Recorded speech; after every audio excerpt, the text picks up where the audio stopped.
मैं ना तो तुम्हारी महंगी भेंट से प्रसन्न होता हूँ, ना दिखावटी दान दलायुता से। अगर मेरे मन को हरना है तो मुझे प्रेम से पुकारो, मैं हाजिर हो जाऊंगा। अवास्तविक चीजों को लेकर मन में कभी डर पैदा मत होने दो, वो वास्तविक नहीं है। वह ना तो कभी था और ना कभी होगा। इसके विपरीत जो वास्तविक है वह हमेशा से था और उसे ना तो बदला जा सकता है ना कभी नष्ट किया जा सकता है। जो मनुष्य किसी अच्छे काम में लगा हुआ होता है, आने वाले समय में उसका अंत कभी बुरा नहीं होता है। मनुष्य अपनी 3 प्रमुख कृतियों द्वारा नरक के द्वारा पर पहुंचता है। वे तीनों कृतियां काम, क्रोध और लोभ हैं। मनुष्य का समस्त निर्माण उसके विश्वास के फलस्वरूप होता है। जैसा वह सोचता है उसी के अनुरूप वह बनता है। परिवर्तन इस संसार का नियम है। एक नजर में तुम असीम संपत्ति के मालिक बन सकते हो, दूसरी नजर में तुम दरिद्र बन सकते हो। एक इंसान के रूप में इस धरती पर तुम्हारे कुछ कर्तव्य हैं। अनिवार्य रूप से अपने कर्तव्य को निभाओ। इंद्रियों से मिलने वाला सुख सच्चा नहीं होता है। इंद्रियों का सुख पहले तुमको अमृत की मिठास देगा, लेकिन बाद में तुम्हारा विनाश कर देगा। तुम अपने जीवन को सार्थक बना सकते हो, लेकिन इसके लिए तुम्हें मेरी शरण में आना पड़ेगा। अगर तुम्हें मेरी बातें अटपटी लगती हैं, तो तुम्हें अपने नजरिए को बदलने की जरूरत है। अभी तुम चीजों को उस तरह से नहीं देखते हो जिस तरह मैं देखता हूँ। अगर एक बार तुमने मुझ पर विश्वास कर लिया तो तुम्हें जीवन में कभी निराश होना नहीं पड़ेगा। एक बार जो मुझ पर विश्वास करता है उसको मैं कभी छोड़ता नहीं हूँ। जो मेरे भक्तों के साथ धोखा करता है उसके लिए मैं सबसे बड़ा शत्रु हूँ। अगर किसी ने मेरे भक्त को एक बार भी धोखा दिया तो जन्मों जन्मों तक मैं उसका उद्धार नहीं करता हूँ। इस देवत्व का सर्वोच्च मैं हूँ। सब कुछ मुझ पर निर्भर है।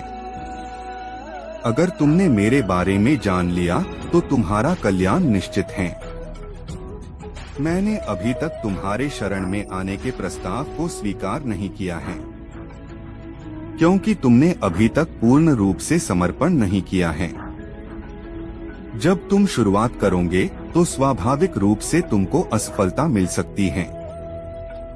कई बार तुमको गिरना भी पड़ सकता है, लेकिन इसका मतलब यह नहीं होना चाहिए कि तुम उस काम को करना छोड़ दो। एक समय आएगा जब तुम परिपूर्ण हो जाओगे और तुम्हारे सभी काम सफल हो जाएंगे। इस काम में मैं हमेशा तुम्हारे साथ खड़ा रहूंगा। मैं तुम्हारे हर छोटे बड़े कर्म में साथ दूंगा। तुम्हारा जो दिल करे उसको करो, लेकिन नम्रता और सरलता के साथ करना, अहंकार के साथ नहीं। इस धरती पर आने के बाद आपका मुख्य उद्देश्य यहाँ से मुक्त होना है। केवल वही मनुष्य मुक्त हो सकता है जो अपने कर्मों में दृढ़ संकल्प के साथ स्थिर है और सुख दुख को समान रूप से सहन करता है। जो मनुष्य अपनी आत्मा की बात सुन सकता है वह मुझसे बात कर सकता है और देख भी सकता है। वह मनुष्य जिसने घृणा को त्याग दिया, जो सभी प्राणियों के साथ समान व्यवहार करता है, जो सुख दुख और दर्द पीड़ा से अप्रभावित है, जिसके अंदर करुणा भरी हुई है और मन शांत है, उसने सही मायने में मुझे प्राप्त कर लिया है। यही वह मनुष्य है जिसको मैं सबसे अधिक पसंद करता हूँ। इस विशाल संसार में तुमको केवल कर्म करने की छूट है। इसके अतिरिक्त फल की इच्छा और स्वार्थ सब निरर्थक हैं। ये सोचकर कभी किसी काम की शुरुआत मत करो कि इसका तुमको कोई फल मिलेगा। बिना किसी लालसा के कर्म करो। जो व्यक्ति अहंकार से मोहित होकर अपने कर्मों को अंजाम देता है, मैं उसके खिलाफ खड़ा होता हूँ।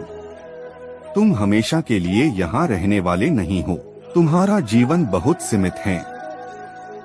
जो मनुष्य यहाँ आता है वह अपनी क्षमता को तलाशने के लिए आगे बढ़ता है। ये गलत नहीं है अगर तुम निस्वार्थ भाव से अपनी गति करते हो। स्वभाव के द्वारा निर्धारित कर्तव्य का पालन करने से कोई पाप नहीं होता है। तुम केवल अपने कर्म पर नियंत्रण कर सकते हैं। तुम्हारे कर्म के परिणाम का तुम दावा नहीं कर सकते। हारने का डर, असफलता का भय, कर्मों के साथ भावना जोड़ना सफलता की सबसे बड़ी बाधा है। ये विचार मन को अस्थिर कर आपकी क्षमता को लुटता है। बुद्धिमानी तुम्हारी चेतना को एकीकृत करती है और कर्म के फल के प्रति आसक्ति को त्यागने में मदद करती है। दूसरों के सुख दुख पर कोई यदि इस प्रकार प्रतिक्रिया देता है जैसे वे उसके अपने हैं, तो उस व्यक्ति को सच्चा आध्यात्मिक मान सकते हैं। मैं हर समय से यहाँ पर था। ऐसा कोई समय नहीं है जब मैं यहाँ नहीं था। मैं समस्त भूत में भी विद्यमान था और समस्त भविष्य में मेरा विद्यमान रहेगा। जब किसी की चेतना एक हो जाती है तो उसकी सारी व्यर्थ चिंताएं पीछे छूट जाती हैं। फिर उसको किसी वजह की चिंता नहीं होती है। चाहे चीजें अच्छी हो या बुरी, वह सदा एक सा रहता है। जो लोग अपनी आत्मा से भली भांति परिचित है, वे इंद्रियों पर पूरी तरह से नियंत्रण रखते हैं। संसार में जीवित रहने के लिए कर्म करते रहना चाहिए।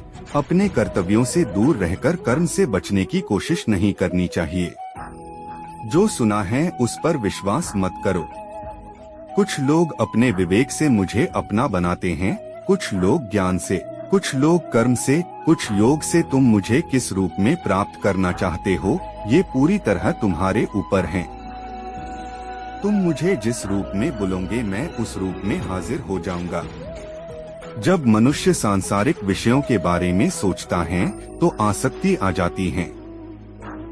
आसक्ति से इच्छा उत्पन्न होती है, इच्छा से वासना उत्पन्न होती है, वासना से क्रोध के बादल उमड़ पड़ते हैं। इसलिए ध्यान को सांसारिक विषयों से हटाकर कृष्ण में लगाओ। एक बुद्धिमान और मूर्ख के बीच केवल सोच का फर्क होता है। केवल इच्छाओं को वश में करने से काम नहीं चलेगा। स्वामित्व और अहंकार को भी वश में करना होगा। सात्विक व्यक्ति ऊर्जा से भरा होता है। उसका मन शांत, साधन संपन्न, दयालु और निस्वार्थ और जागरूक होता है। जो बिना मेहनत के बहुत कुछ हासिल कर लेता है, एक समय वह सबसे बड़ा पंगु बन जाता है। मनुष्य भाग्य को अपने हाथ में ले सकता है, वह अपने कर्म के प्रति जिम्मेदार है। अगर किसी तरह वह अपने कर्मों का नियंत्रण करना सीख जाए तो भाग्य उसके नियंत्रण में आ सकता है। जब जब तुमको लगे कि दुनिया ने तुमको ठुकराया है, तुम मेरी शरण में चले आना। मैं हमेशा भक्तों के इंतजार में रहता हूँ। जो मनुष्य मुझे अजन्मा, अनादि और समस्त लोकों के परमेश्वर के रूप में जानता है, वह मनुष्यों के बीच रहकर भी सब पापों से मुक्त हो जाता है। बिना विचार किए अज्ञानी लोग अपने लाभ के लिए काम करते हैं, बुद्धिमान लोग पृथ्वी के कल्याण के लिए काम करते हैं। जिस प्रकार धूल एक दर्पण को ढक लेती है, उसी प्रकार क्रोध बुद्धि को अस्पष्ट कर देती है। दोस्तों, इस वीडियो में बस इतना ही। मिलते हैं अगली वीडियो में। अपना ख्याल रखना। जय श्री कृष्णा।